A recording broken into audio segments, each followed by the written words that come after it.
Okay, so the topics that we are planning to cover today are something like this. So we would first see how do we read a value from an Excel. So basically we would be seeing an example of parameterization using Excel. So we will see that. Apart from that, we would jump into Maven. We will understand what is a Maven project, what is the need of it. Then we will see what is TestNG framework, what is the advantage of using TestNG framework, and there are certain topics within TestNG that are important, and we will cover each of them one by one today. Okay, so actually I wanted to start with Excel parameterization using a Java project, but then I thought I might as well start Maven, and I will show this inside a Maven project itself. Okay, so first I'll tell you what is a Maven project and what is Maven, why is it needed, and how we can use it for how we can leverage it for our automation project. Okay, so Maven is actually a build automation tool. Okay, meaning the if there is any project that you are working on, and you have to compile it, you have to test it, you have to build it, and execute it. All of these things are taken care by a build automation tool like Maven. Okay, so I'm not going to go much into theory part of it, but I'll very simple term I will explain you how we can leverage it for our automation project. So until now what we have seen in our Selenium Java project is that, if you remember, if we have to use any external jar files, okay, so meaning if there is something that we want to use, some methods which are not available in Selenium as such, but you want to use something external jar files by which those methods, the external jar file methods that are there, if you want to use it in your Selenium project. So what was the process that needs to be followed is that you have to download those jar files from the internet on your local machine, right? And then in your project you have to build, go to the build path, right? So Java build path, under libraries section, class path, you have to add those external jar files to your project, right? And click on apply and close, and then you would be able to access those methods that are available in the external jar file that you have associated. Okay, so similarly, if I have to interact with an Excel file, okay, so I have to download Apache POI library files. Okay, so if you go over the internet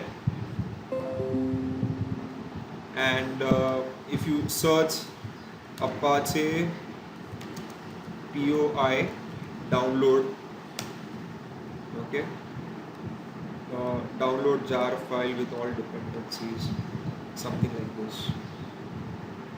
Okay, so you would have some downloadable files, those jar files, POI related, POI excellent or whatever. So you have to download it, you have to unzip those files, and then you have to map it to your project, and then you would be able to use certain methods by which you can interact with the Excel related object. Okay, so the challenge here is that this whole process is manual. Okay, plus let's say currently on 17th of June, let's say Apache POI, those jar files is of a specific version. Okay, let's say whatever 3.1, etc. And let's say 6 months down the line or 3 months down the line, Apache POI releases a better version of those jar files, and you want to use the upgraded version. So now what you need to do is you have to again go to this Java build path, right? You disassociate those jar files from your project, right? So one which you have already associated, you have to remove them, okay, one by one. Then you have to download the upgraded version of those jar files on your local machine, and then again associated it to your project. So it's a very cumbersome kind of a process. You agree to this, right? Any questions on this, that how this works? So now I'll tell you how Maven as a project would help you, overcome this, what do you say, this cumbersome, task that you need to do, for associating these jar files.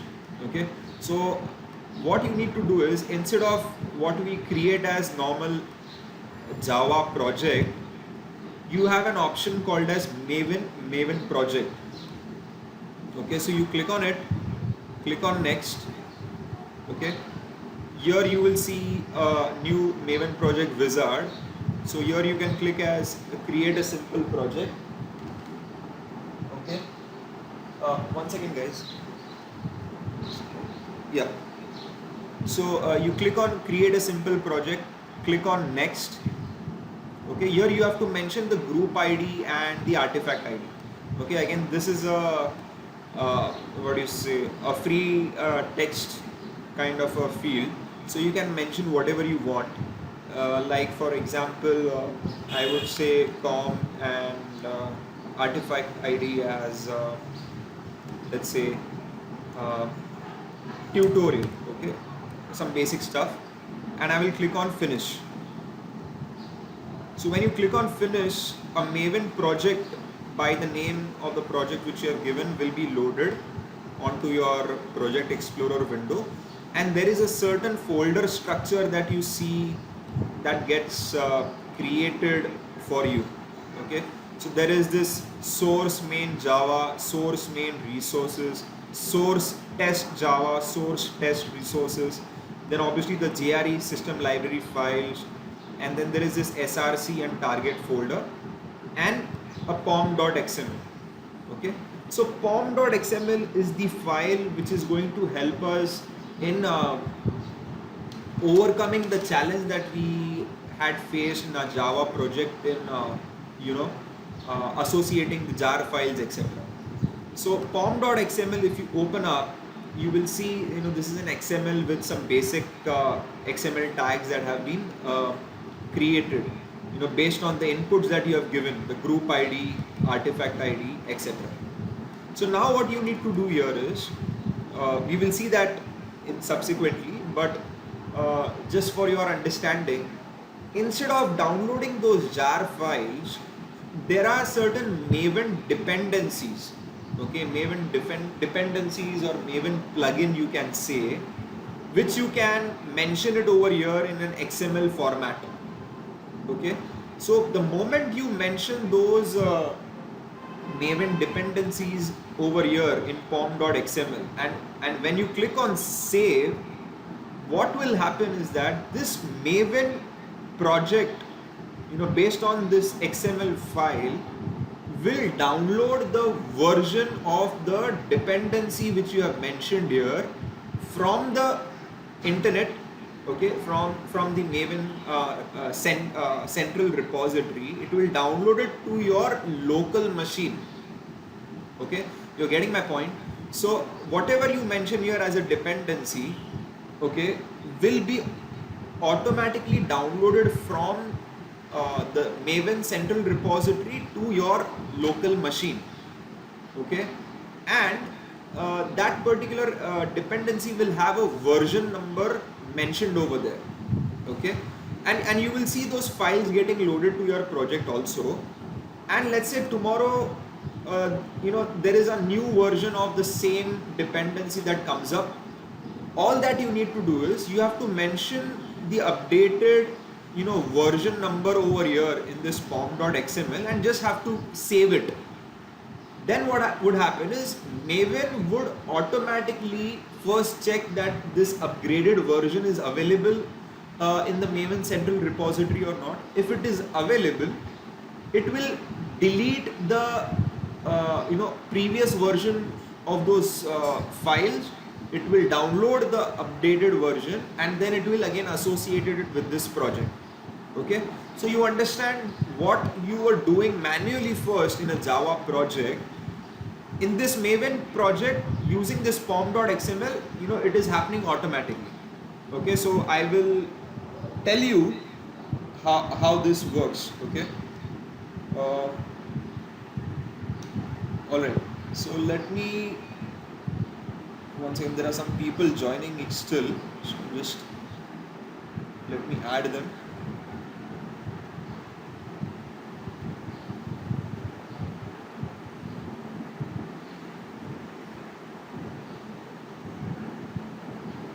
Okay. Yeah. So let's say you want to download this dependency for Apache. Okay, Apache POI, which I was talking about, right? So how do I download those dependencies is by going to Maven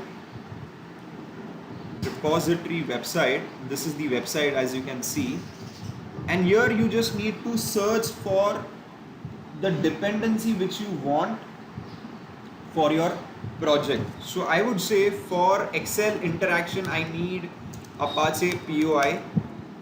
Okay, and you would see a list of Maven dependencies that come over here. Okay, and I need to select simply the one that I need for my project. So here I would say first one is Apache POI, this one. So I will click on it, or maybe right click, open a new tab. Okay, and here you can see there are different versions of this dependency that is available over here. Okay, so now what I'll do is I would probably select the the most updated version, or I can go for some previous version as well. It all depends on what I want. Okay, so you see this XML dependency of Maven tab, right, that comes up. So you just have to click on it. It will automatically get copied to your clipboard.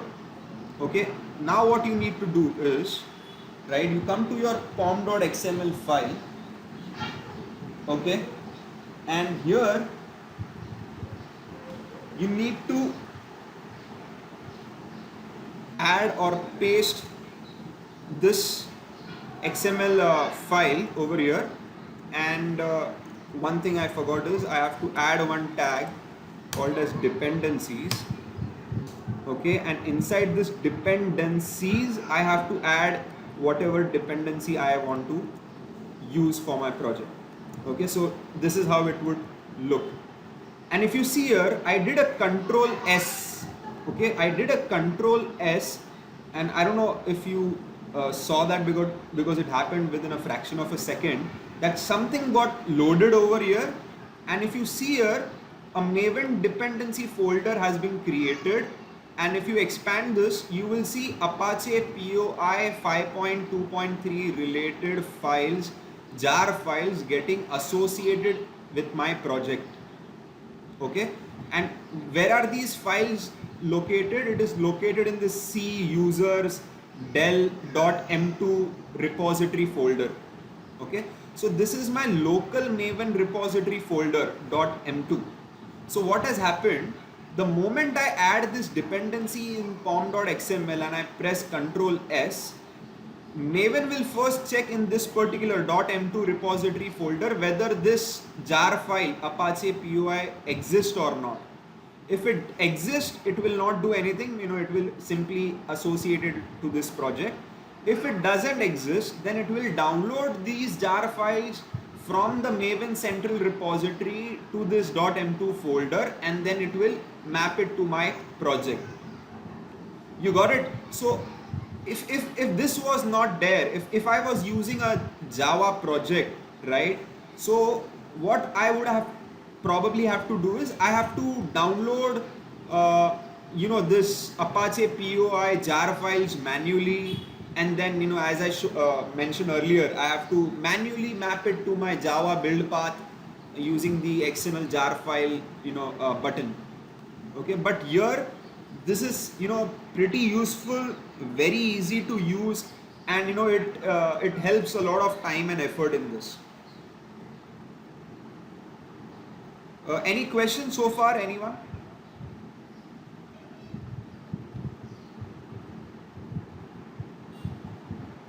No, Ram. Okay, sure.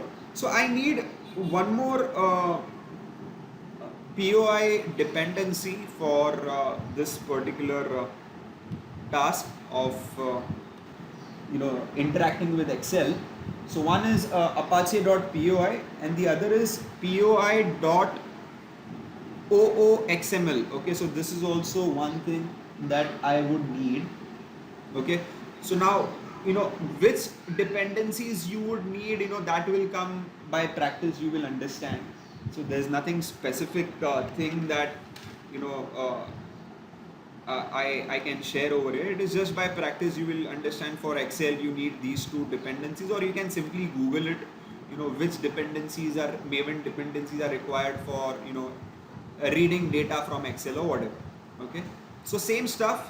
Maven tab, I will just click on it, it gets copied to my clipboard. I would come back to my pom.xml and just take a look now here. So it will first load something over here, and then you will see those files getting added over here as well. Okay, so now how many files are there? 3, 6, probably 7 or 8, right?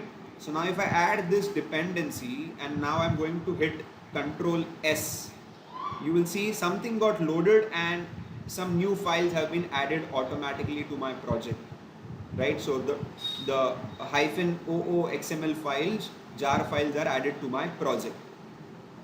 Okay, so this was about adding dependencies to your project. So there are some more that I would need. One would be the Selenium Java dependency. Correct. So Selenium Java dependency is one that I would need. If you remember, in our Java project, we had associated those Selenium Java jar files, right? So now here, since I have not manually associated those files to my project, I will simply search for Selenium-Java, and the first one here is the dependency which I would be using for my Maven project. Okay, so yeah, I can use the latest version, or I can use a backdated version also, so it doesn't really matter. So I'll just click on it, come back here, okay, and I would add my dependency of Selenium Java. So now see, Selenium Java jar files are loaded over here. Okay, so now you will see the list getting increasing exponentially, right? So I will close this because now you have understood what I am intending to explain. Okay, so now Selenium Java dependency is added, POI dependency is added, and I would add one more, which is WebDriver Manager. Okay, so until now what we were doing is we were kind of mentioning the what do you say, the Chrome driver or Firefox driver, the path, right over here, isn't it? So we will see today, how there is a better option of launching or initializing a web driver, without actually mentioning the path of the driver.exe uh, file. Okay, so we will see that. For that I would need again a new dependency called as WebDriver Manager. So I will come here, simple stuff, right? So I just have to search by the correct name, and there you go. The first one is the one that I need. Okay, so there might be cases like this where there might be more than one dependency with the same name. Okay, so generally you can go with the one that has maximum usage, or if you are completely sure which is the one that you have to use, and then you can go with that as well.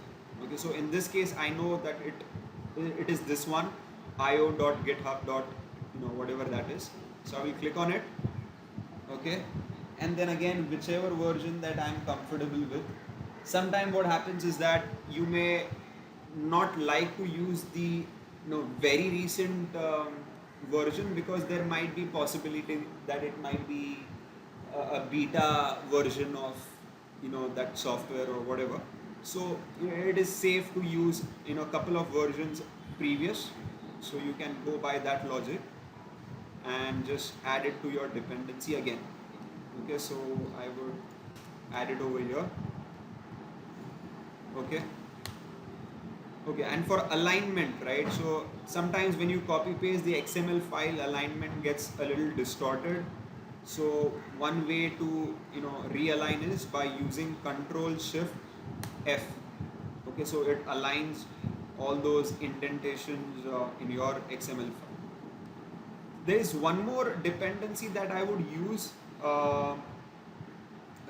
which is a TestNG dependency, but then I will explain it a little later. Okay, so for now, since we are focusing on Maven and how to read data from Excel and use it in our project, we will see TestNG related dependency in a while. Okay, so as you can see, we have added some dependencies on our pom.xml file, and uh, we will now create a Java class file. Okay, so now there are different folders, subfolders that you see over here, right? So this is a folder structure of Maven that gets created for you. Okay, so you have src main Java, src main resources, src test Java, src test resources.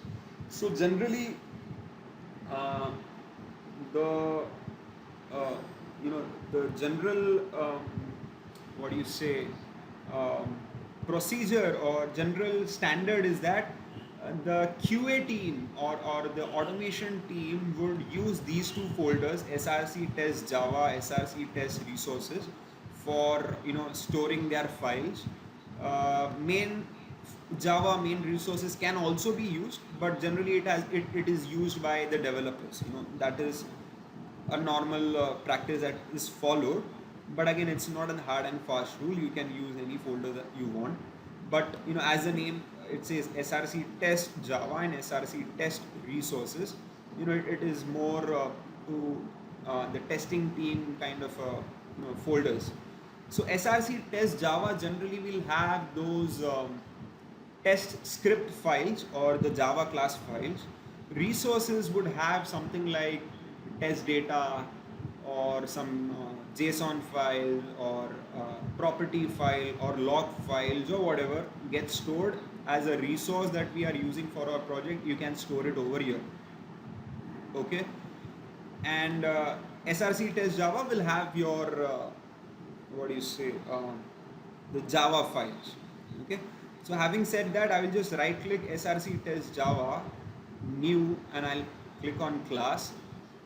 Okay, and here I'll mention whatever, read Excel. Okay, public static void main, and yeah, I'll click on finish. Okay, so this is the basic stuff that we have been doing all this while. Okay, so no point in explaining that. So now let's directly jump to how to read value from an Excel. Okay, so for that, first of all, I need an Excel, isn't it? So, okay, it's default package has been created, is it? Okay.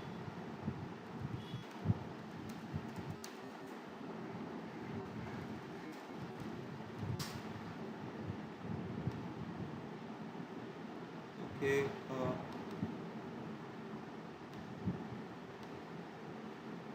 Hey, what happened here? Where did it go?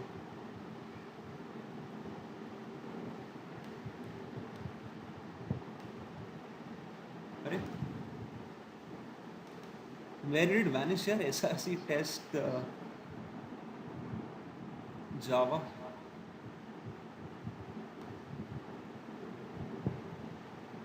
Refresh. Rahul, refresh. Refresh? Okay. SRC test resources. Strange, yeah. I think you are supposed to change the name, rename at that time. But how did it go there?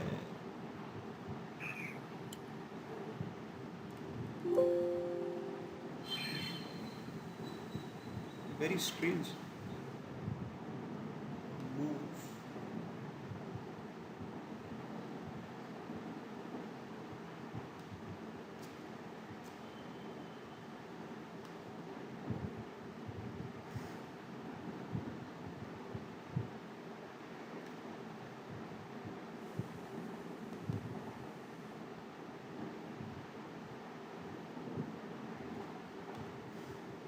I'm surprised. Actually, it should come under here, right?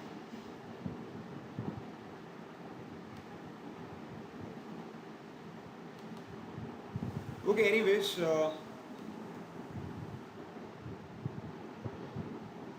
SRC test resources. The test.java folder is gone. Test/java. Okay. Yeah. Anyways, I've got it here. I don't know what happened, but anyways. So yeah, here we have this read excel.java, right? So before that, uh,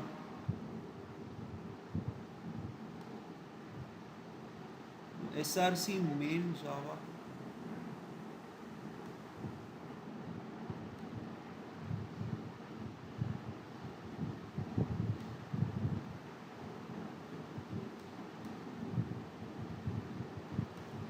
Hold on. Okay.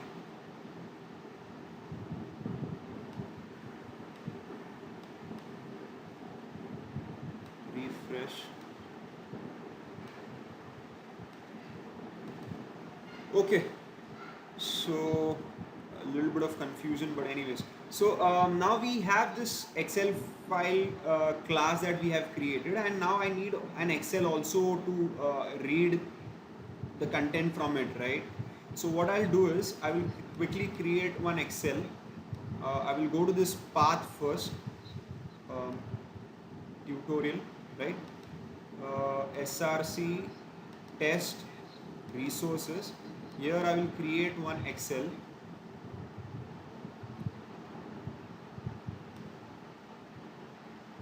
Okay, and I will name it test data, for example, and here I will have some values. Okay, so user 123, pass 123, something like that. Okay, so what basically I'm going to do is I'm going to read the value from this Excel and use it in my uh, script. Okay, so let's see how this goes. So you see now I have this test data.xlsx map to map project. It is stored under resources, and this is this read excel.java.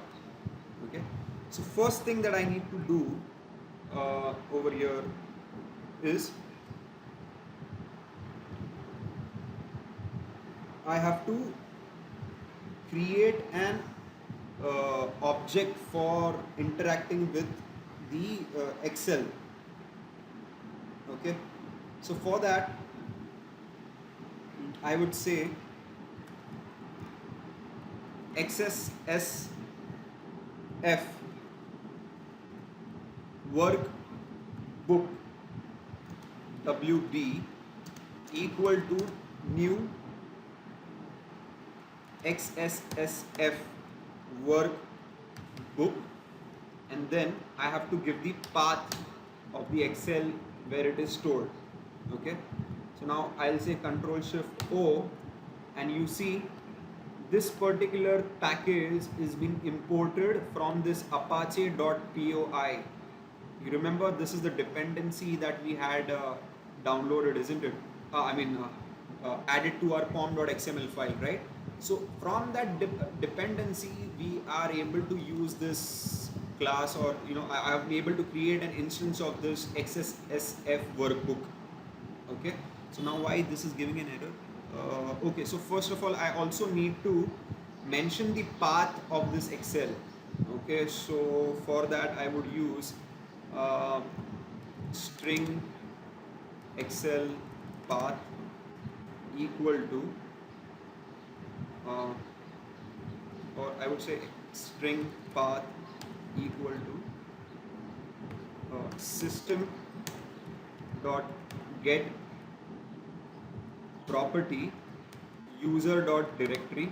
You remember this, right? We have done it previously as well, correct?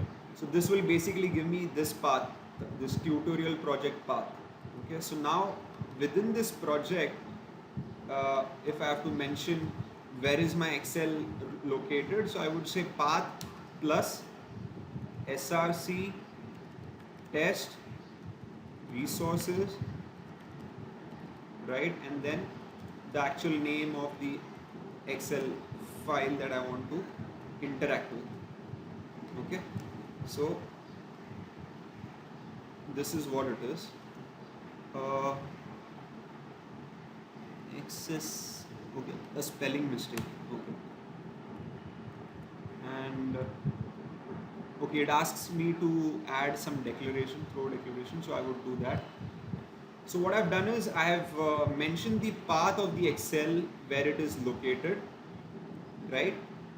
Next, what I would do is I would create an object for the worksheet, meaning if you open this Excel, open with system editor,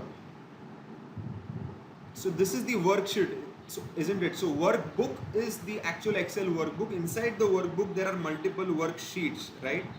So now I am trying to refer to the worksheet which I want to get the data from. Okay, so here again there is a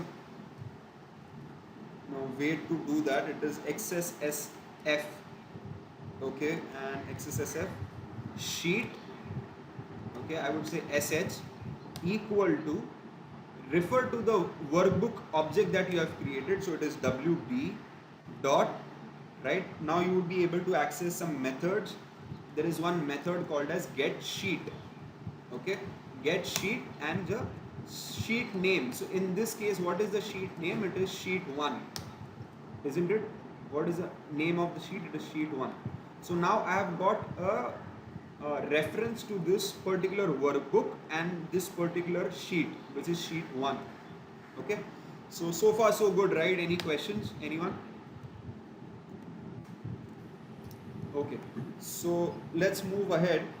So now I want to know how many rows are there which has data in this particular sheet. Okay, because I want to iterate through those many rows.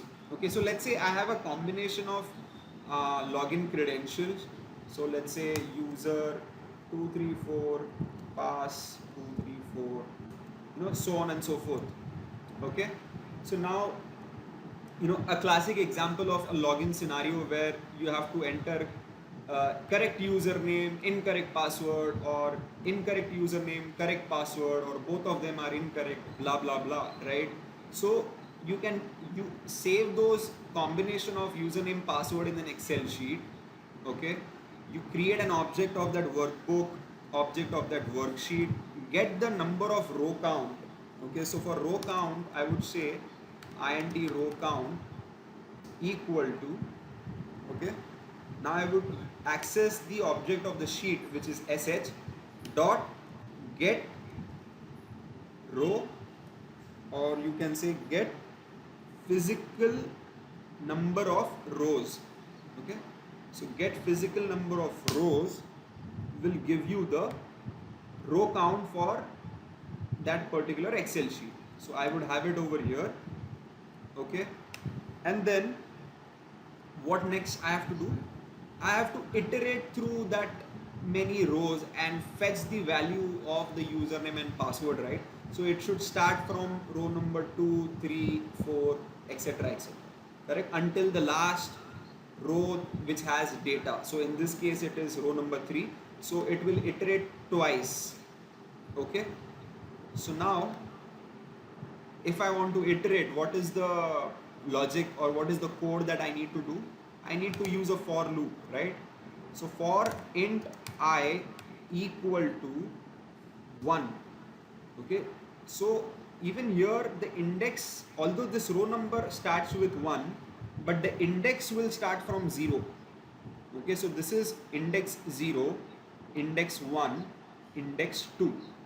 Okay, so I don't want to start the iteration from index 0 because these are heading, right? Header value. So I don't want to use these header values in my username password field. I want to use these values, right? So the index should start from 1, which is actually row number 2, right? So I would say for int I equal to 1, I less than or equal to row count, okay, and I plus plus, right? So it will start with 1, okay, and it will continue until the row count is either less than or equal to the row count which is there. So it will be 2, right?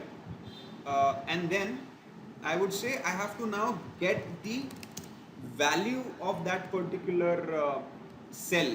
Okay, so this is a value, a string value, right? So I would say string UID, user ID, let's say, equal to, what I'll do is I will say sh, right, again referring to the sheet, dot get row, I'm sorry, dot get row, and Get here cell. it says you have to mention the row number. So the row number is nothing but the index, I mean I dot get I'm sorry, dot get cell. Okay, cell meaning the column. Okay, so what is the column index over here? So column also starts with 0. Okay, so row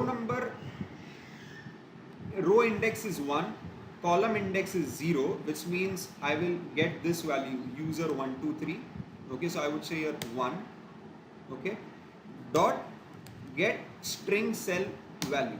Okay, since the value is string, I'm using this method get string cell value, and I'm storing it in this string UID. Similarly, I will do it for password. Okay, I'll just copy paste this quickly, and I'm sorry, the first get cell would be 0 because it is column A, and column B will have get cell index as 1. Okay, so this is what it is, and I would say just for printing what is the value that is getting published. Okay, the value that is getting access, we will publish the result. Okay, let's execute this now. Okay, so first one is user 123 pass 123, then user 234 and pass 234. Okay, so this is the value that I am expecting. So now I will execute this and see if it works. So as you can see, it has printed what we intended it to print, and it is working absolutely fine. Correct? Yeah, any question guys so far?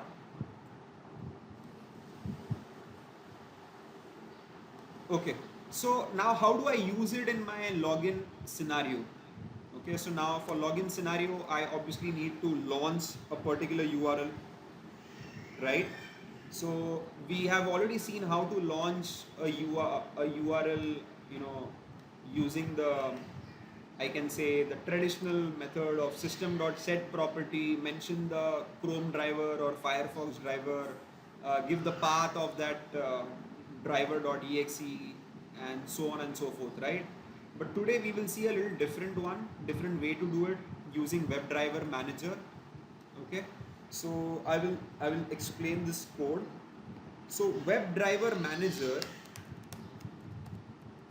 dot, you see over here it will give you all the possible browser driver that are available. You know, it is Chrome driver, Chromium driver, Edge driver, Firefox driver, IE driver, and God knows what.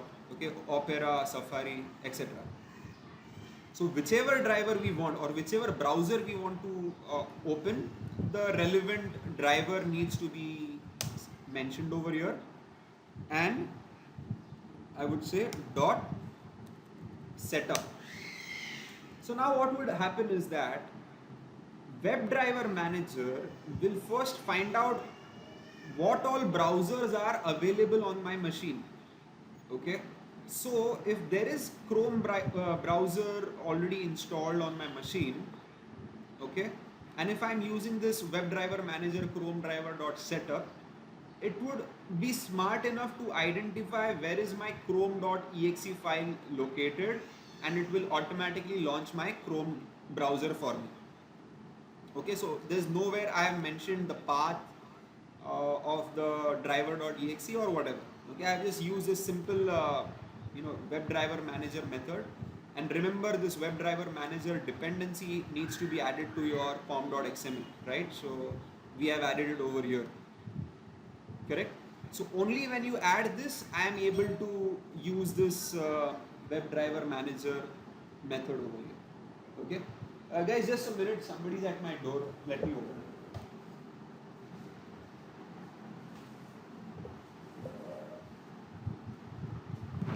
Okay. So next is, uh, you know,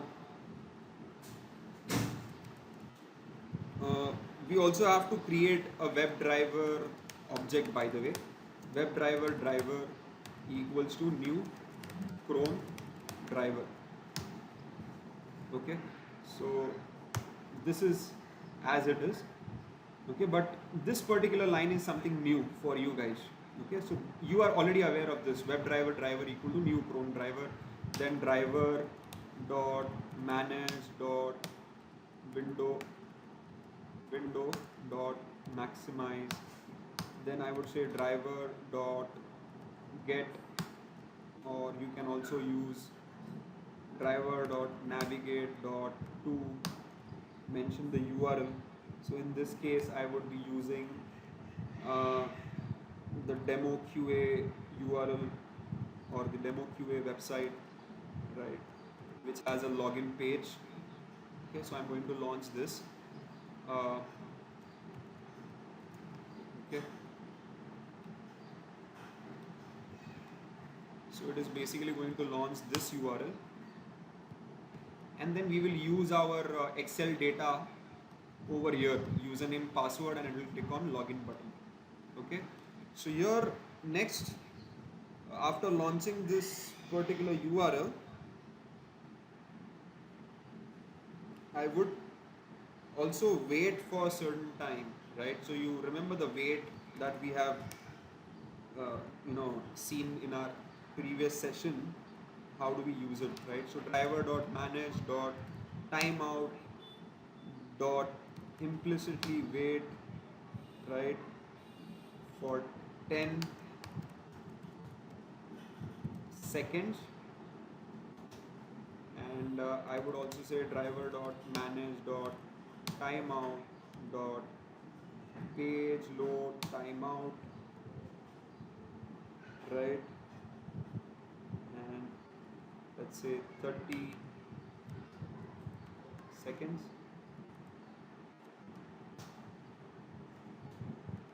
Okay, so we are good with this,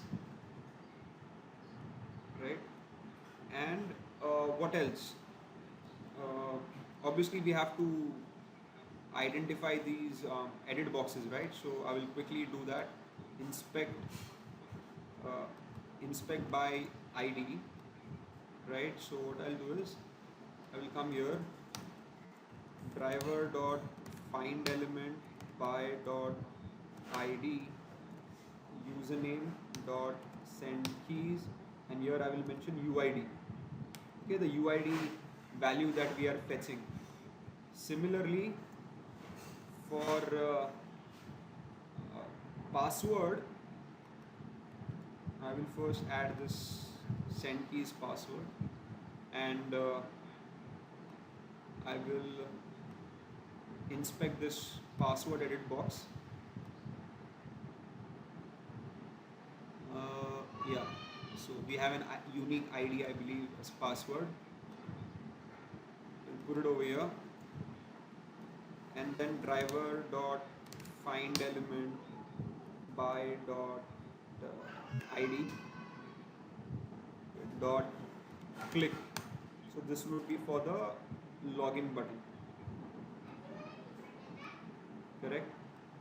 So we have an ID called as login, right? So we are good with this, and let's execute and see if this works. Okay, and finally we would also say driver dot quit. Okay, all right, so let's trigger.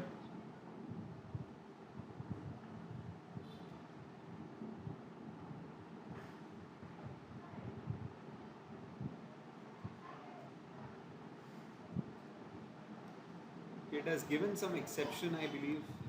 Uh, okay, WebSocket exception. So there is this one problem with this WebDriver manager which I figured out, today morning only. So WebDriver manager works fine with Firefox driver, or any other driver. It doesn't give an error like this. But for Chrome driver, for some reason it doesn't work the way we expect it to behave. Just to show you, if I mention something like this, Firefox,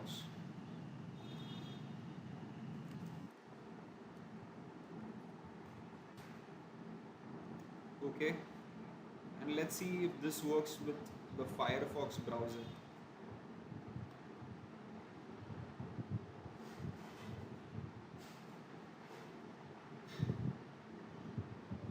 So you see now it has launched Firefox browser. It has launched the URL.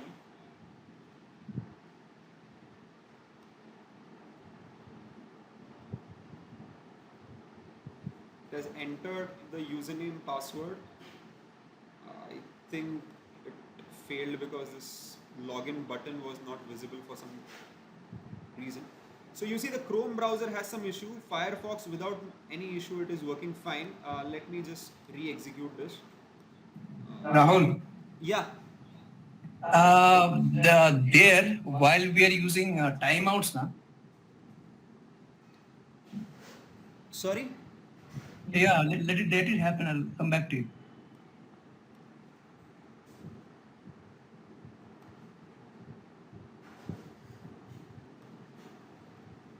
No, I'll tell you what is the issue with Chrome browser. Okay, so there is a workaround which I found out when I was, kind of uh, searching on the internet. What is the problem with this? So they have given a workaround. It works fine, and I'll show you what it is. But it is a little complicated for me to explain, and that is also not the intention of today's topic. But anyways, I'll show you how it works with the workaround. Rahul, one thing. Like I would like to interrupt here. Like here, while you're using driver.manage your timeouts now, here if you use like inside implicitly wait, if you use duration.off seconds 10, I think this will work. Duration. Remove the 10 thing, duration.off seconds 10. Okay.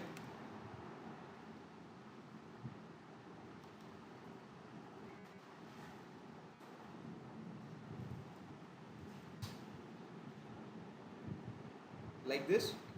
Yes. Okay, let's give it a try.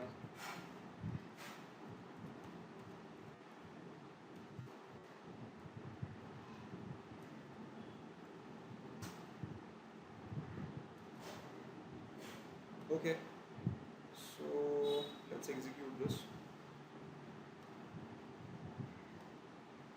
So the workaround which I got over the internet is that it was giving me a workaround of adding some Chrome options, uh, so that it works fine. So I think it again got stuck with the same error. Yeah, Rahul, just do one thing. Can you please comment out the line 70 number, the web driver manager? Yeah, just comment out that. Yeah, now just try to execute. But then how would it work, because we have not given the path of Chrome driver? Yeah. You just execute that. We'll check. Okay.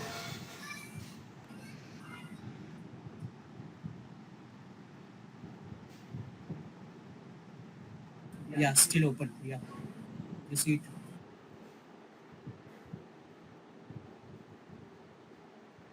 It's giving the same error here.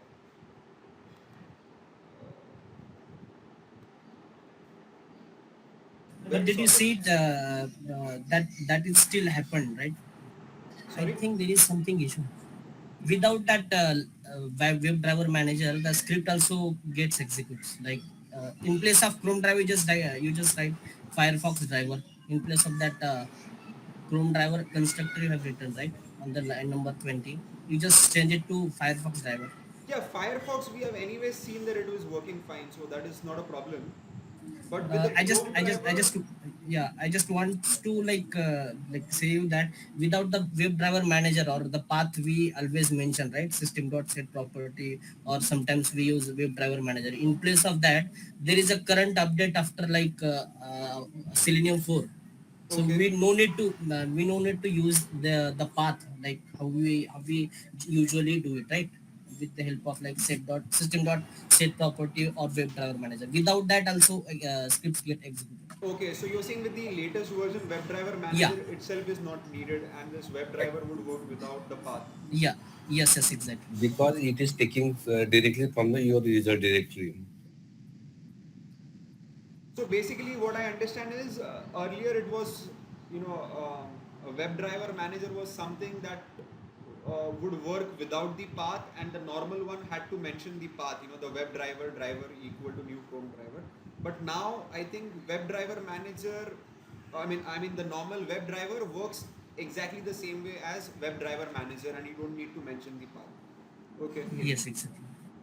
Yeah, so I think that's good in one sense. So you don't need a WebDriver and a WebDriver manager both in this case.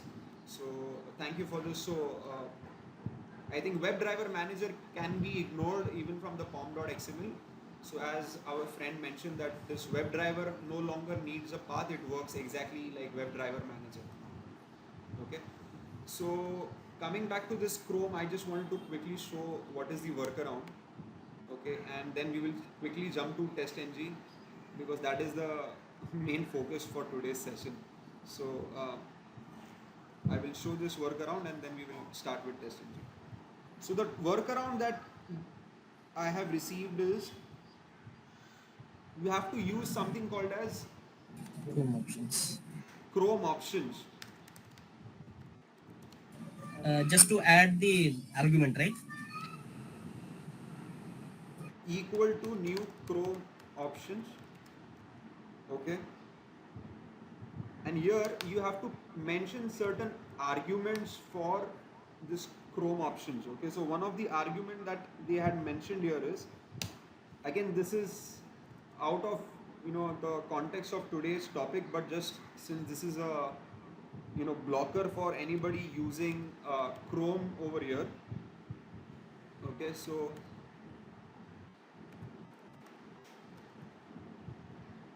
it goes something like this, where it says hyphen hyphen remote hyphen allow hyphen origin equal to asterisk. Okay, and next you also have to mention something called as desired capabilities. Okay, So Without that also, I think it will work without reset capability.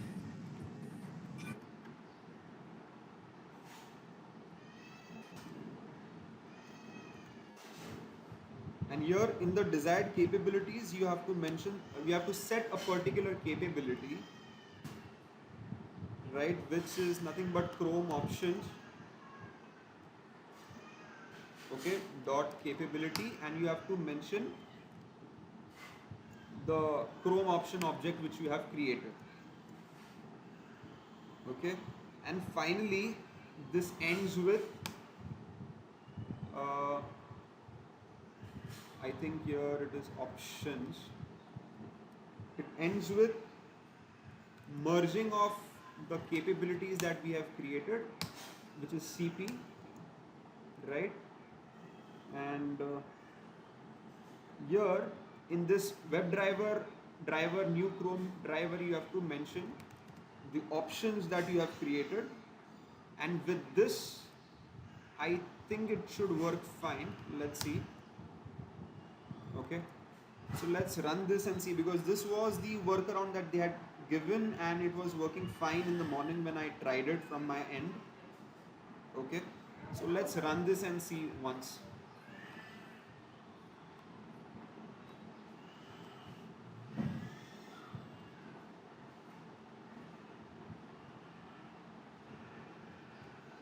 So now Chrome driver has launched the URL.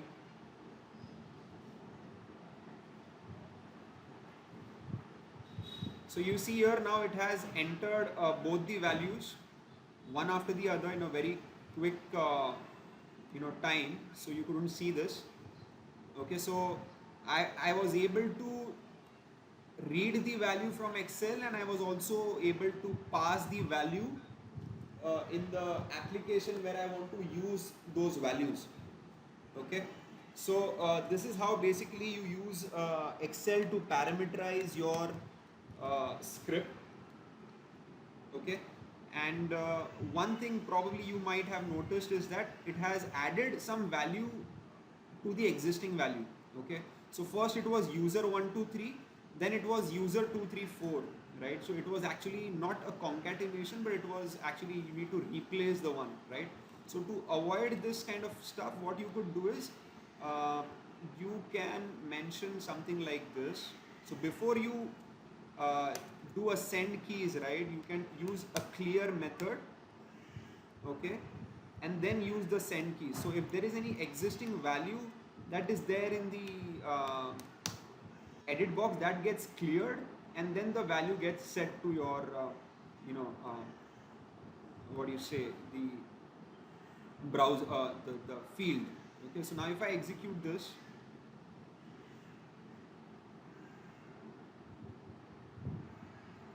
so it has launched.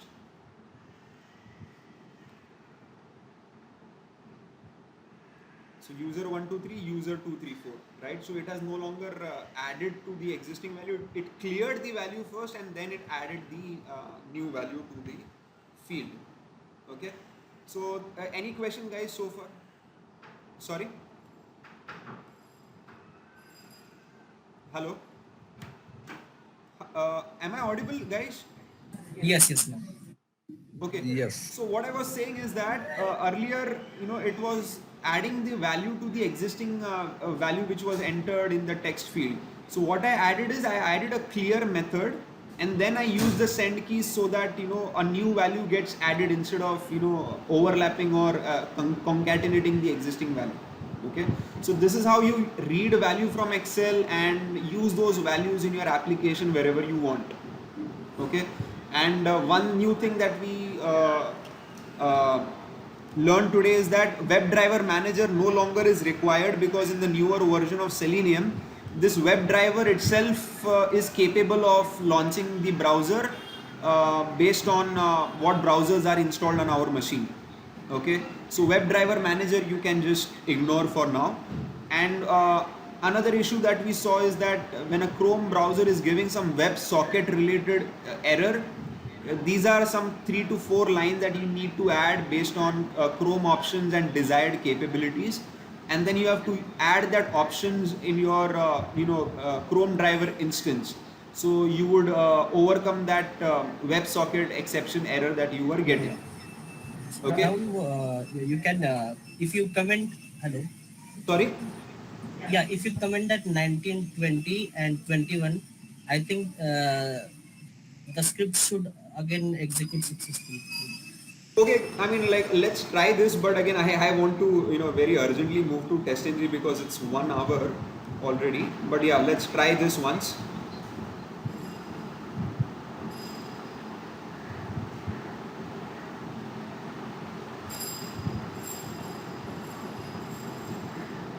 Yes, so you are right. So maybe these 3 additional lines you can skip. The only thing that you need is add arguments. Okay, so this itself would fix your problem and you would not get that socket error. So desired capability and merging may not be required. So thank you so much for that again. And let's move into TestNG. If you have no questions related to parameterization using Excel. Any question, guys? Okay, if not, let's move to TestNG. So TestNG is basically, you can say a framework which is available for us, which will help, optimize the way we code and way we, do many different things, in our automation. Okay, so there are certain ways where you can use TestNG for writing the code or reusing the code in a much better way. Like probably you will see this now one by one when we go through this. So there are certain scenarios where you want to execute certain piece of code or certain function in a specific sequence, or you want to trigger a particular function every time, either before or after some other function. Okay, so let's say there are function 1, 2, 3, 4, 5, 6. Okay, so you might want to execute function 6 first, then function 5, and then function 1, 2, or whatever. So if you want to execute in a particular sequence, or if you want to execute function 1 every time before you execute function 3, or vice versa, if you want to execute function 1 after function 3, something like this. So if you have certain scenarios like this, then TestNG is the best framework, you can say, for handling such kind of scenarios. And now we will see how we can use it. Okay, so for that, first thing that you need to do is, in your Maven project, or whichever project that you have opened up, you need to install TestNG on your machine. So how do you do it? Is by going to help Eclipse Marketplace.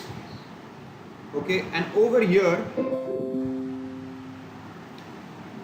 it takes a while to load. Okay, so it is like, probably you can say, Google Play Store. Okay, so here you will find a lot of options or plugins or whatever you can say you can install on your machine. So you can search for TestNG. Directly add Rahul in Maven project. It Sorry? will work. In Maven project, you can add dependency. Yeah. I'm talking about, if you have a Java project, you can install it over here, right? In a TestNG, I'm sorry, in a Maven project, as you have seen earlier in a pom.xml, I have also added this TestNG dependency, in my pom.xml file. I have not added, sorry, but let me add it quickly. So if you are using a Java project, right, you can, as I showed you, install the TestNG plugin from the marketplace that I showed you, right? So, and here, if you want to add it to your pom.xml, you have to go to Maven repository website, search for TestNG, right? The first one, click on it. You can choose whichever version that you want to work with.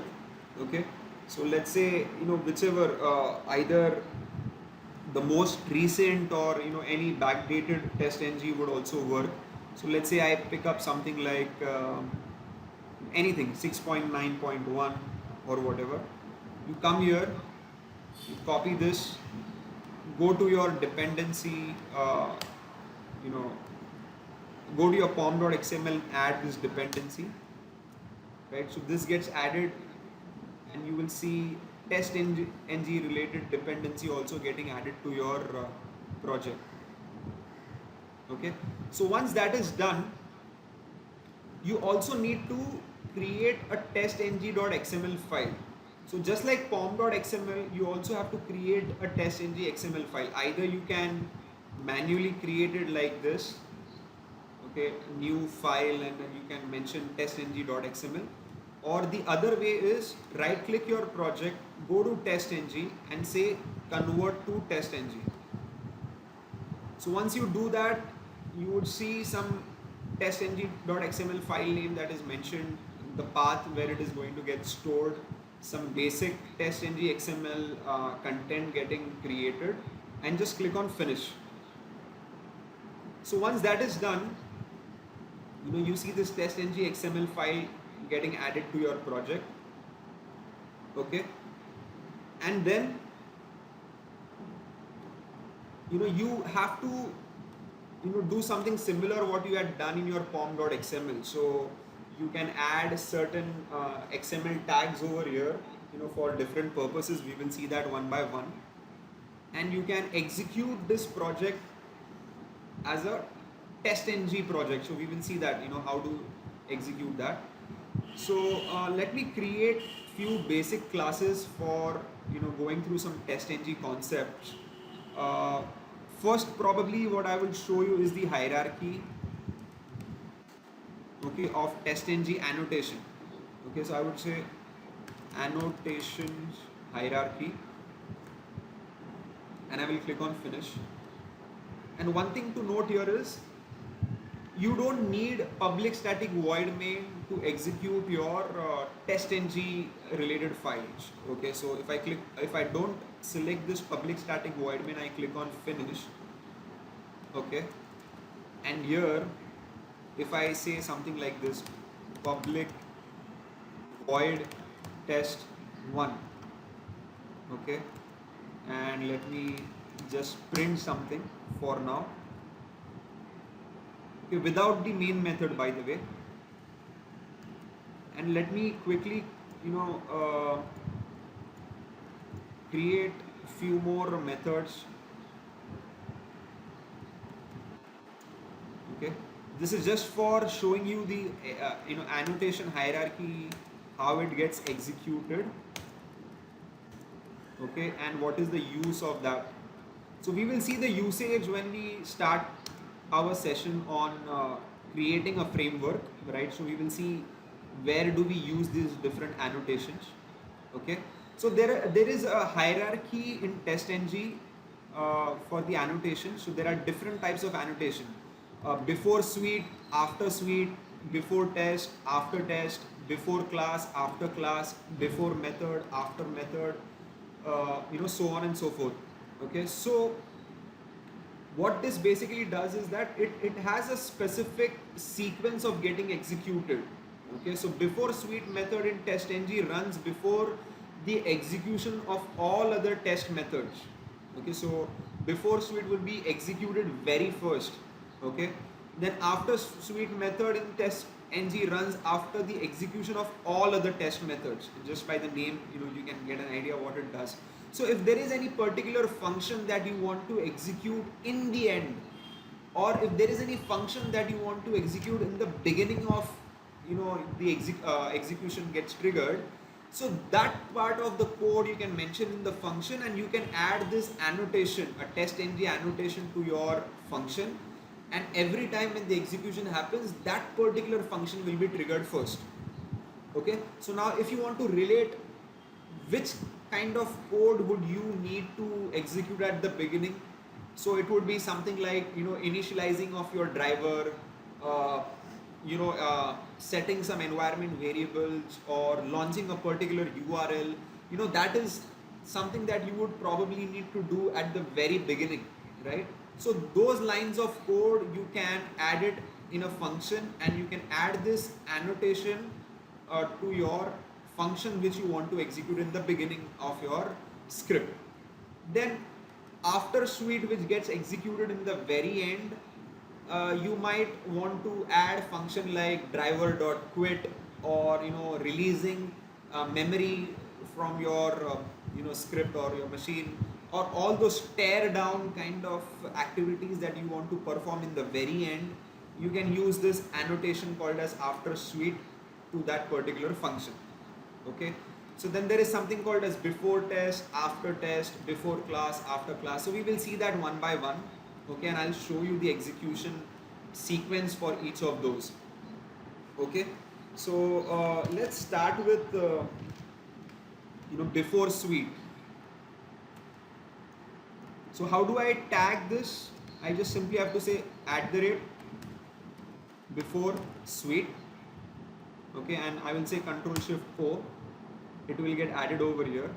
Okay, and I can just simply, for now, I will just print this line. Okay, but in real time, you would actually perform certain you know uh, execution of some code which you want to trigger at the very beginning, like I said, driver initialization, etc., etc.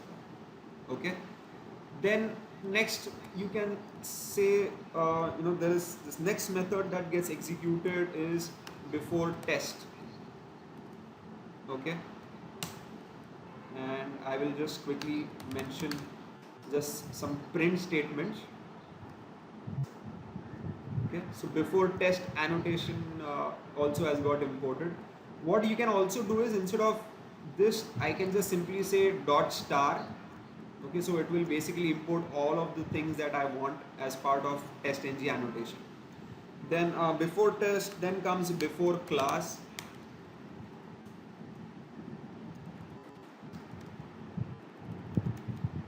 Guys, just let me know if you have any confusion or if you have any doubt. But this is nothing but the execution hierarchy that I'm trying to show to all of you. Okay, so before class, and then something called as before method. Okay, so before method will get executed before all of the test annotation. So meaning, if I have a test annotation mentioned for a particular function, okay, so before method will always get executed whenever this function is being called.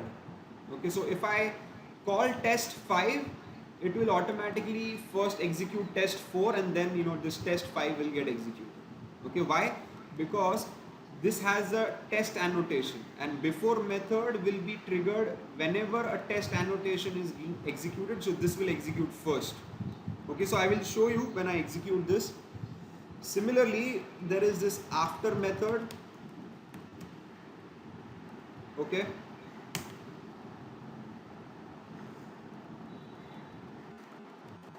after method, then we have after class. Rahul. Rahul. Okay, then we have after Rahul. Yes. You can write two tests. If you write only for one test, so Yeah. I know. I would be adding. I think I have added one additional test also. So we can see that this before method is being called twice. Yeah. Then we have after test. We have, obviously, in the end we have after suite.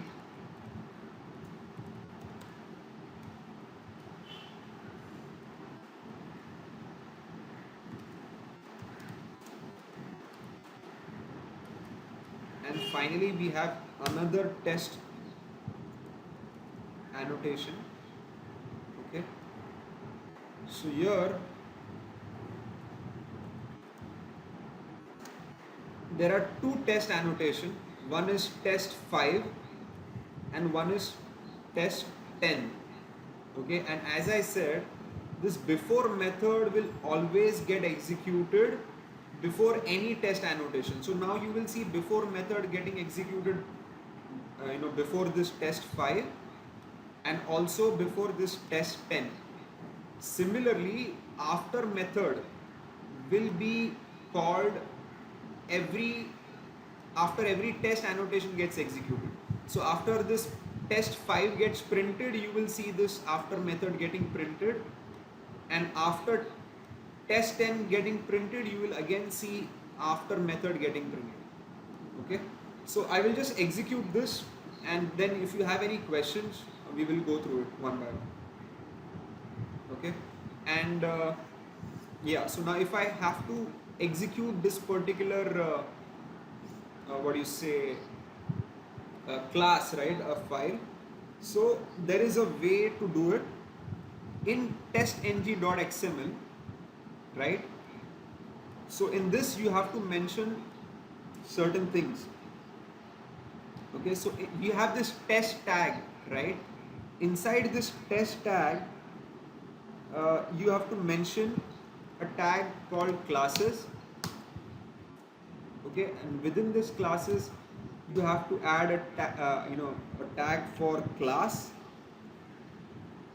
Okay, and here you have to mention the name of the Java class file which you want to execute. All right, so here I would say annotations hierarchy,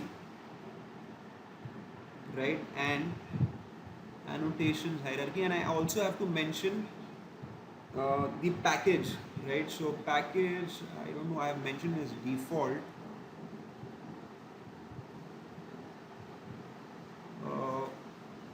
One second, maybe I'll add package TestNG, and I will move it to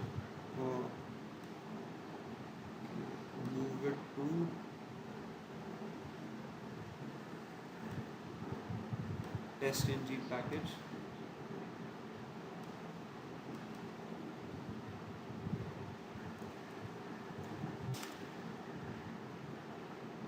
What is the error?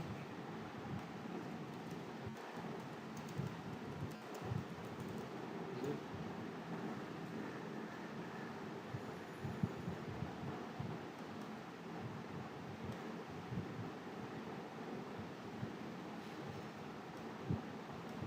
Let me see.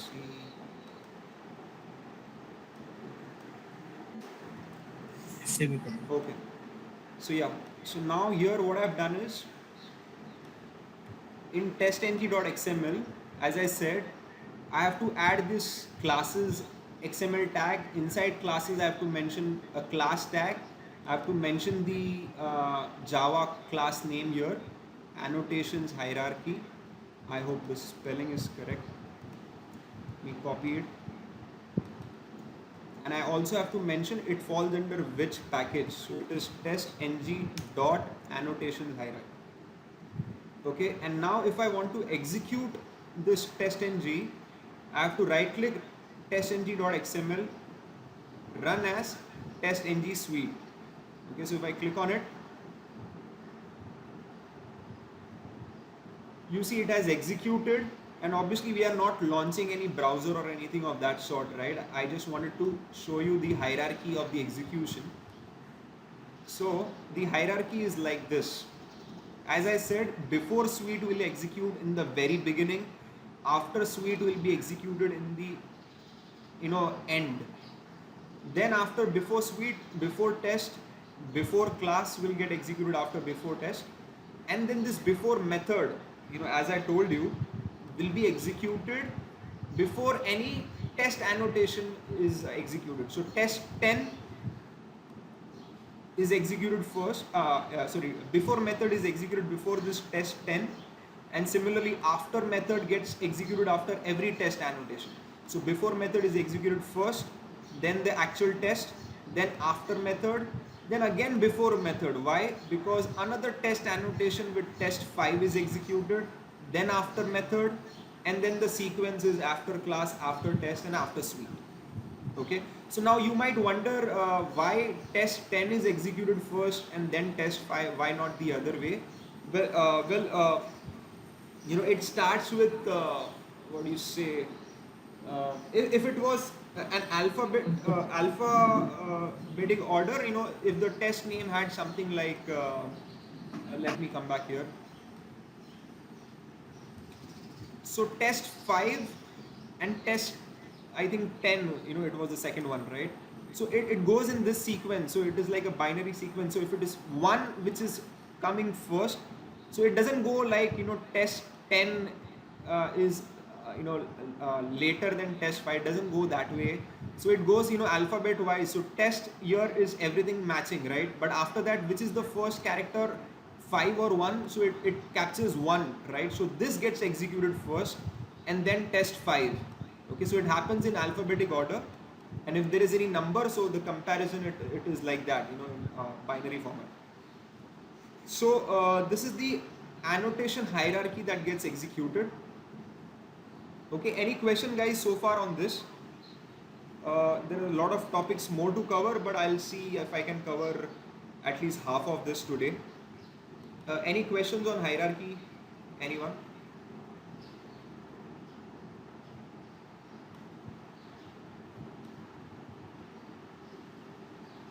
Okay.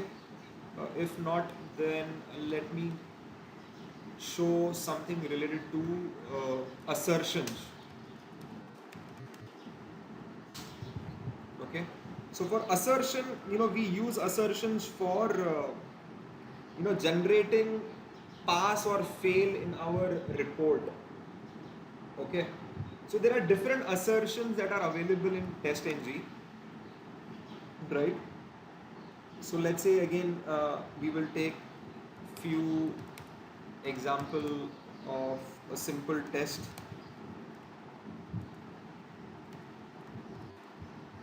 So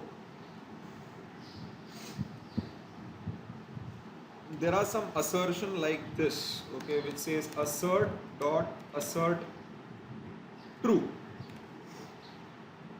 Okay, assert true, and whatever condition that you give over here, okay, if it returns false, okay, so let's say something like this for your understanding: driver dot find element whatever dot is enabled. You have this method, right, if you remember. So what this method would return, it would return either true or it would return either false. Okay, and let's say as per your test case, you are expecting this element to be enabled.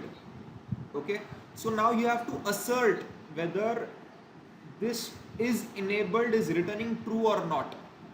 Okay, so now let's say if this particular element is actually enabled, it will return you the value as true, isn't it? Because is enabled would return you a boolean value, either true or false.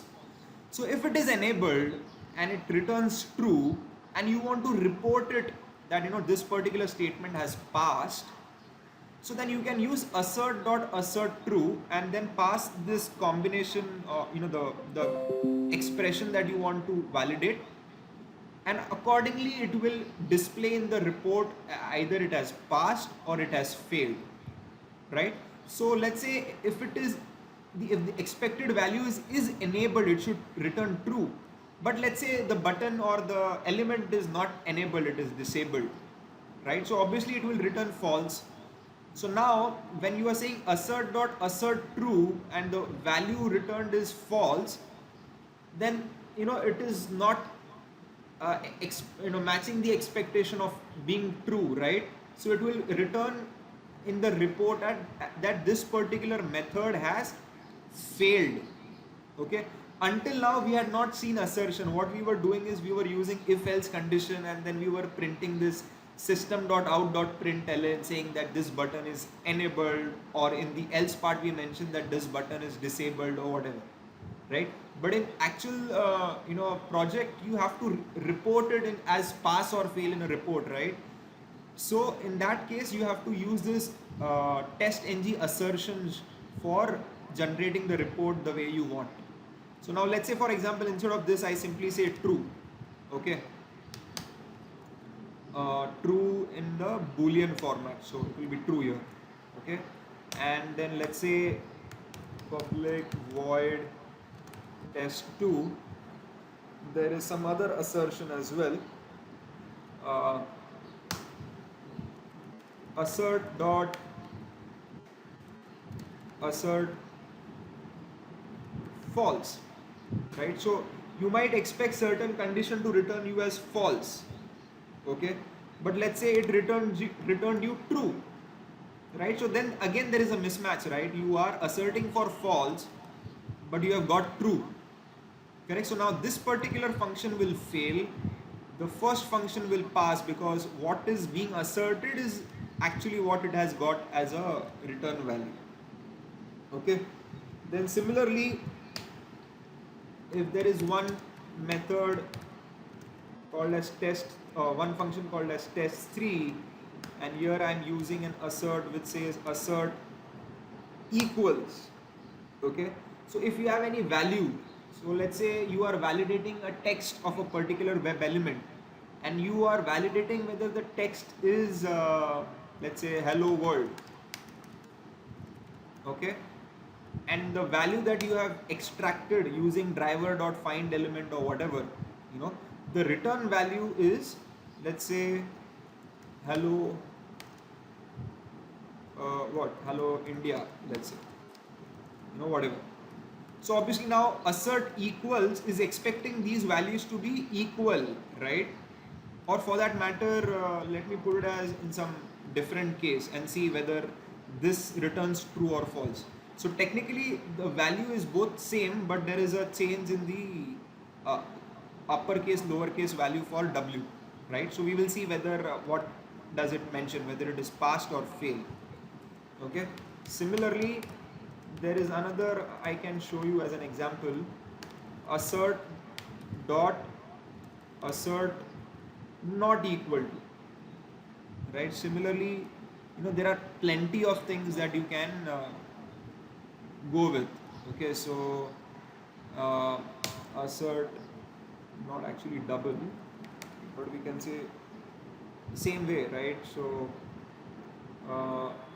what Virat, you are expecting value as Virat and you got why is it showing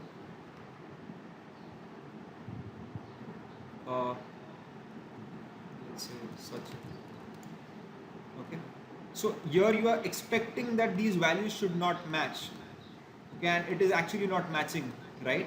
So then this will pass. This one is also matching the expectation. This will, I think, fail, and also this test3. Okay, now I want to execute this assertions.java. So I'll come here again. I will add one more class value here, okay, and I would say assertion, okay. Go back to testng.xml, run as testng suite. Annotations we have to do. uh, Test annotation. Sorry. Test annotations we have to give there, in the assertions file. No, I didn't get it. So for all methods we have to declare it as like test, annotations we have to mention there, Oh yes. Sorry, I forgot. Yeah. So since this is a test ng, right? So it will not work unless you put some annotation like test over here. That's why I was wondering why it didn't execute. Okay. So this one is correct. A TestNG dot. So I want to execute annotations, hierarchy, and assertions both. Run as TestNG suite. And as you can see now, there are 6 test cases that have been executed in total. 2 have failed out of it. Okay, and if you see here this tab results of running suite, you will see which one have passed and which one have failed. Okay, so here you see test 2 and test 3 have failed. And if you see here, let me maximize this. So test 2, if you can see, assertion expected is false, but it found true. The third one, assertion expected was hello world with W as small, but here we found W as uppercase, right? So two classes were executed, Java classes. One was for annotation hierarchy, where both of those have passed, test 10 and test 5, because it was nothing but a simple print statement, right? We didn't use any annotations or assertions over there. But in this case, the second class file which we had created, where we were adding some assertion, and we intentionally passed 2 of them, and we failed 2 of them. So accordingly, it is giving you the result as 2 have failed out of the 6 that were executed. Okay, so this is how you can use assertions in your project for adding validation. Fine. uh, then let's move on to the next. So we are done with hierarchy, we are done with assertion. Then we will see what is depends on methods. Okay, so as the name suggests, okay, so depends on method will be executed if a dependent method has passed. Okay, so just to give you an example, let's say there is a login method, and then there is some other method after you log in. You probably create an order or whatever. So the create order function should execute if the login function has passed, right? If the login function itself has not passed, then there's no point in executing the subsequent functions, isn't it? So if there is any dependency of such methods, you know, TestNG has one way to handle this. So let's say I mention probably I would say test 2. Okay, test 2, which is this one, should execute only if test 1 has successfully executed and it has passed. Okay, if this fails, test 2 should not be executed. So there is a dependency. So how do you handle that? So you, in this @test annotation, you have to mention depends on method equal to the method name. Okay, what is the method name? Test 1, let's say. So now what will happen?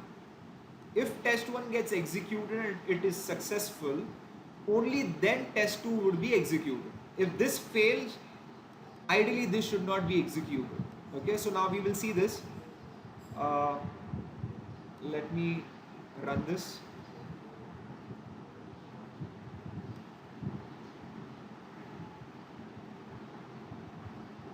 Okay, so now if you see here in the result, test 1 has passed, right?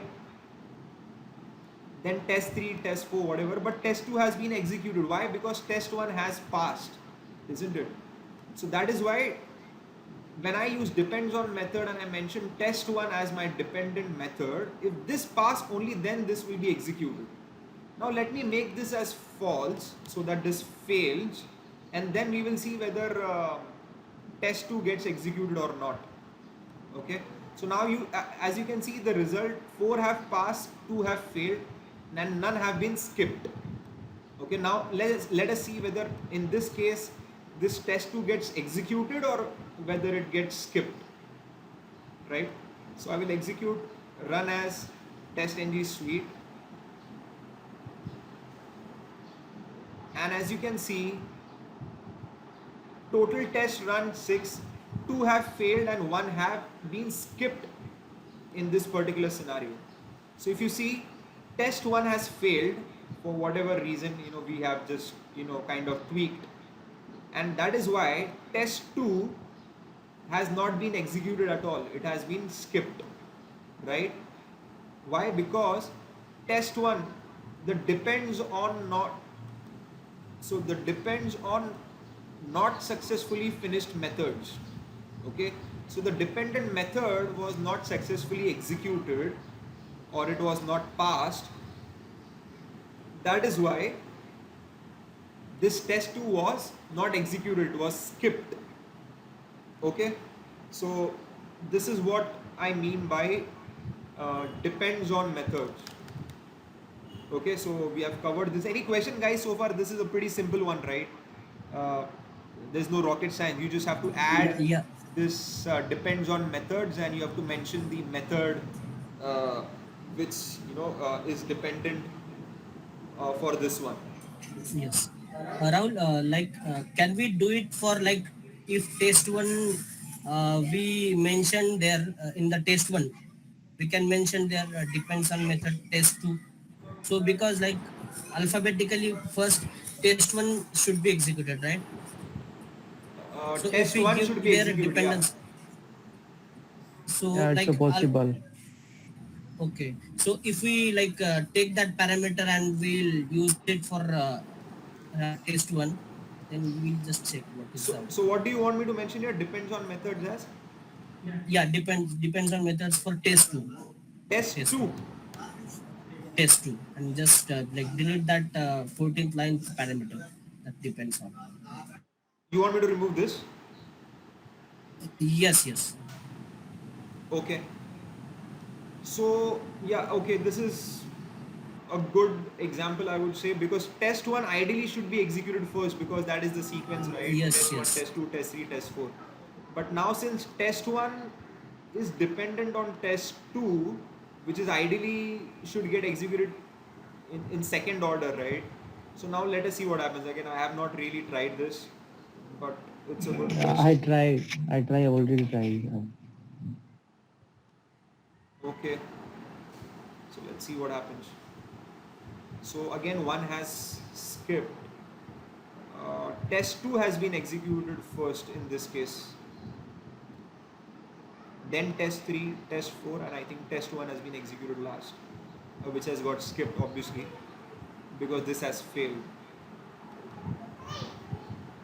So it means like whatever parameters we give after the test annotation. So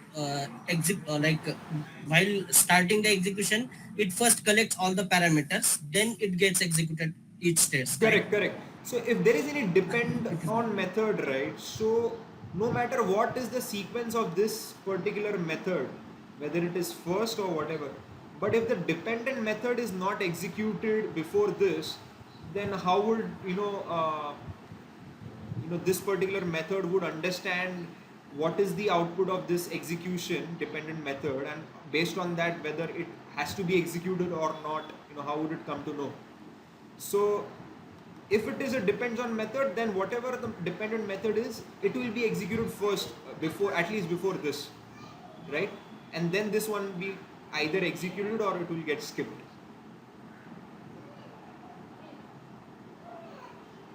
Got it, right? It makes sense, right? Yes, yes.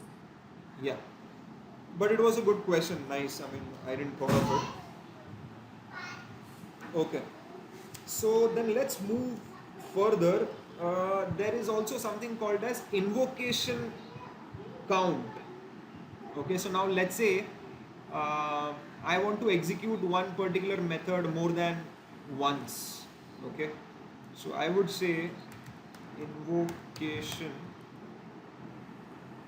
count. Okay, and I would mention here the count as um, let's say 2. Okay, and instead of this assertion, probably I would do a simple system.println test1. So let us see whether this gets printed twice. Okay, because of this invocation count that we have added.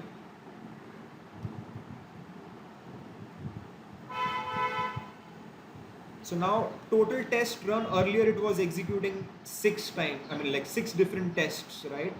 Now it has executed 7, right? And we will see which one has been added. Obviously, as expected, let us see. One second.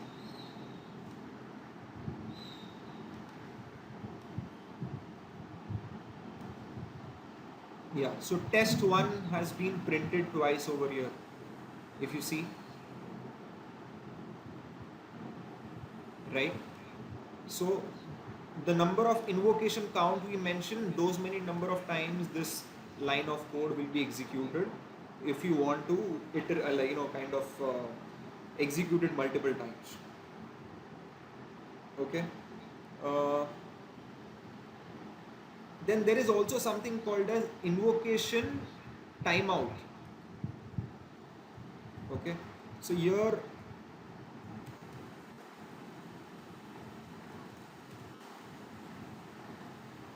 if I mention a value like this, okay, so if there is any problem in executing or starting this particular method, for whatever reason, if the timeout period is lapsed, then this particular method will not be executed, it will get skipped. Okay, so this is in milliseconds, right? So probably this is like 2 seconds. So within 2 seconds, if this particular method doesn't get executed, it will skip this particular method and it will move forward. Okay, so currently, we don't have anything where I can show you the delay. But if there is any instance where particular method is not getting triggered immediately, if there is any lag or whatever, I think invocation timeout would help you in figuring it out, whether you have to wait for a certain period or you can just simply skip it and move to the next function. Okay. Then there is something called as grouping. Okay, grouping is an important TestNG feature. Basically, again, as the name suggests, it actually groups certain what do you say methods. I mean, you basically it combines certain methods in a particular group. Okay, so now let's say there are 100 test cases which you have written code for, out of which, let's say, 80 of them are regression related test cases and 20 of them are, let's say, sanity. Okay, so you want to execute only the sanity for a particular day. Let's say today I just want to execute only sanity, not the regression complete suite. Okay, so how do you mention this, that only out of this 100 certain 20 test cases only needs to be executed and not the other 80? So you can achieve that by using this grouping concept, where you will group a particular test case, or you will combine a particular group of test cases in a group. Let's say I would mention something like this. Okay, so I would say sanity.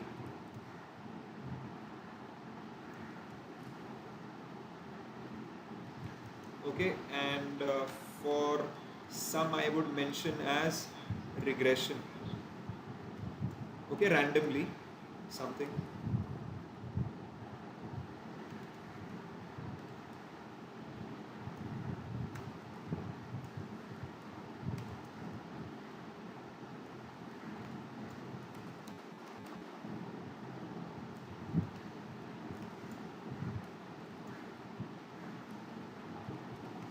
And let's say there are certain test cases which you want to be part of both the groups. Okay, you can also do that by adding a comma separator, okay, and mentioning both the values over there. Alright, so what this basically would do now is that it would run based on what group I have mentioned in the testng.xml file, right? So here you have to mention a particular group related uh, uh, tag over here. So for example, I would say I would mention groups tag. Okay, inside that I have to mention a run tag. Okay, and here you have to mention include, okay, name, okay, and what is the name of the group which you want to include for the execution. Okay, so here what I've done is I've mentioned run only those uh, tests that has group as sanity. You're getting my point, right? So what I've done is I've added this groups particular thing which would say that I want to uh, execute only uh, sanity related groups and not anything apart from that. Okay, so I'm sorry, I think I have to put it outside this test tag if I'm not wrong, because it was giving an error. I think so. Yeah. So let's see if this works. Okay. So what I've done is whichever test tag has a group by the name sanity, it will be executed. The rest will be ignored. Okay. So now let us see what happens. So expected is test 1 will be executed. Okay. Test 1 will be executed, and then test 4 also should be executed, because it is grouped in regression and sanity both, right? So if I run this now,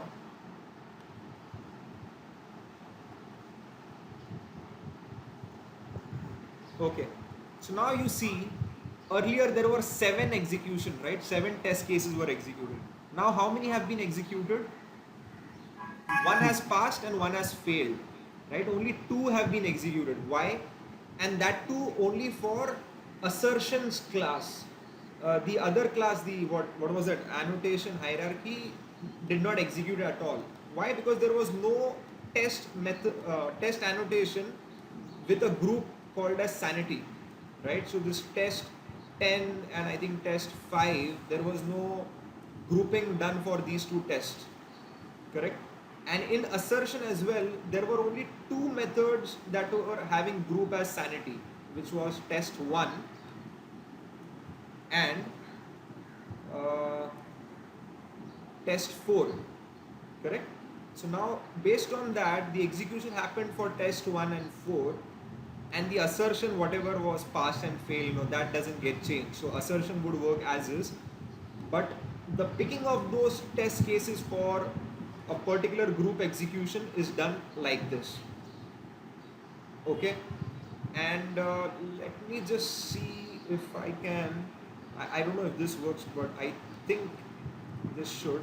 If I mention exclude, so now what would happen is the test cases which has the group as sanity would be excluded from the execution. That is what I believe. Let me just run it and confirm.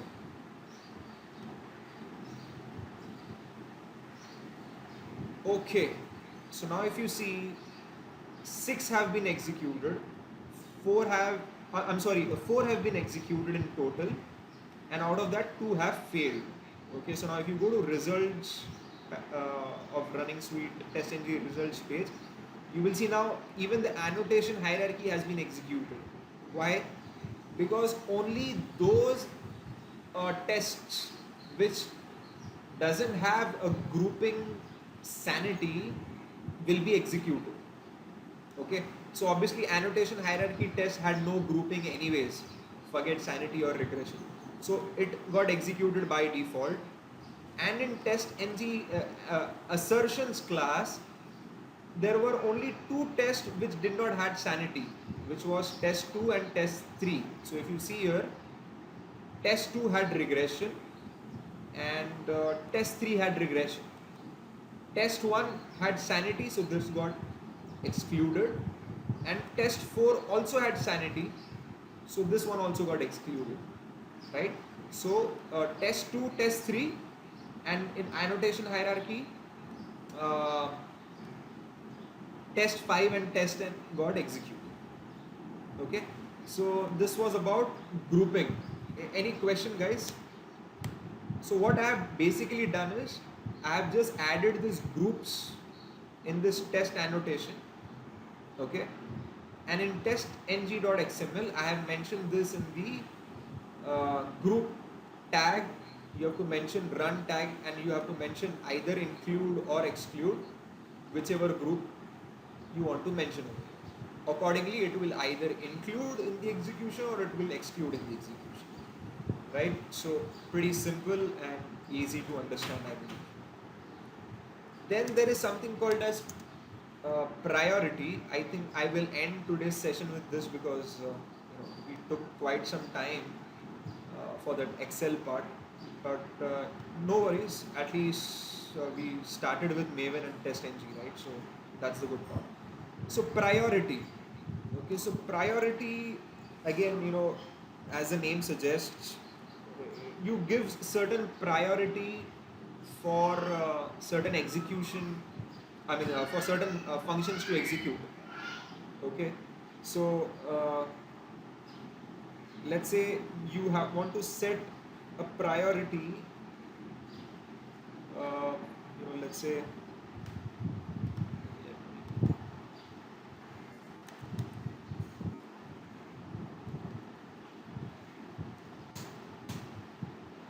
One.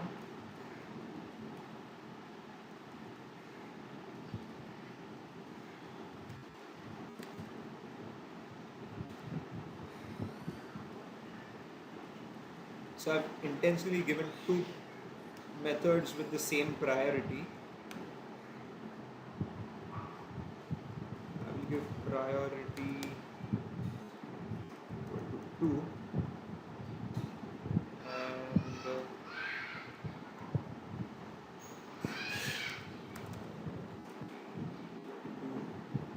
and here I will give no priority at all. Okay, so let this be as is. Okay, so here in assertions, the first test I have given priority 2, test 2 and test 3 has same priority 1, and test 4, I have not set any priority. Okay, and let me skip this annotation hierarchy execution.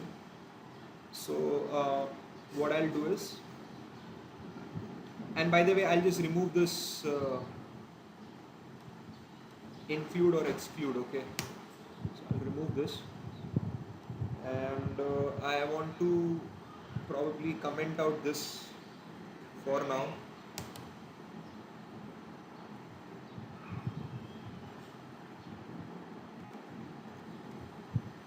So this is how you add a comment, by the way, in an XML. Okay, start with this, end with this. So this will get commented. So now only assertion file should get executed, and now I have set certain priorities. Okay, so now we will see what is the sequence of execution in this case.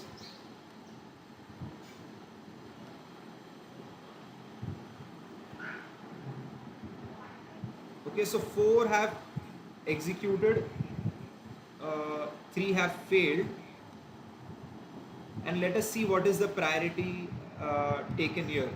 Okay, so test 4 has been executed first, by the way. Okay, then test 2, 3, and then 1. Okay, so 4 has been executed first.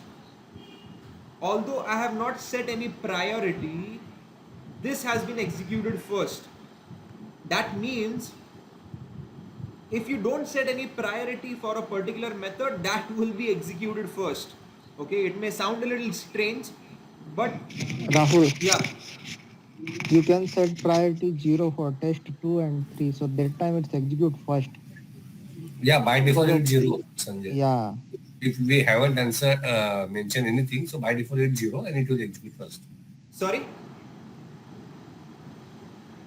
Rahul, if we haven't assigned any priority, just like in our example Okay. F4, so by default it considered as a Priority is zero, 0. Okay, okay, and it will okay. be, yeah. Got it, got it. Okay, so then by default, as you said, priority is 0. So that is why this gets picked up first. And then let's see about the other one, 2, 3, and 1, right? So second test 2 was priority 1. Then test 3 was priority 1, right? So 2 got executed first and then test 3. Why? Because both the priorities are same, but as per the naming standard or the alphabetic order, test 2 would be executed first and then test 3, right? So that has been executed as expected, and then finally test 1, which has priority 2. So now, if I think, as you said correctly, priority by default is 0. That is why it has been executed first. Let me put this one as priority 0. So now, according to this, test 1 will be executed first and then test 4, because this is also priority 0, but by alphabet, test 1 is first and then test 4, right? So test 1, test 4, then test 2, and then test 3. Okay, so 1, 4, 2, 3, that should be the expected order. So now if you right click, run as TestNG suite, and if you go to this, so in this case, test 1, test 4, because both are priority 0, as you correctly mentioned. For test 1, I have explicitly mentioned as priority 0, and for test 4, by default it is priority 0. So the alphabetic preference comes into picture. So test 1 is executed first, then test 4, and then both test 2 and test 3 again had same priority 1. So again the alphabetic preference picked up test 2 and then test 3, right? So priority is completed as well. We are left with I data think, providers, parameters, and Rahul, I think there is a minus priority also. Not sure Yes. because Yeah, I it's there. It's there. I okay, tried. okay, then let's try this then. Minus, okay, 1 second. Let me give this as priority 0 and this as priority -1, right? So now test 4, test 1, test 2, and 3. So 4, 1, 2, 3 would be the order.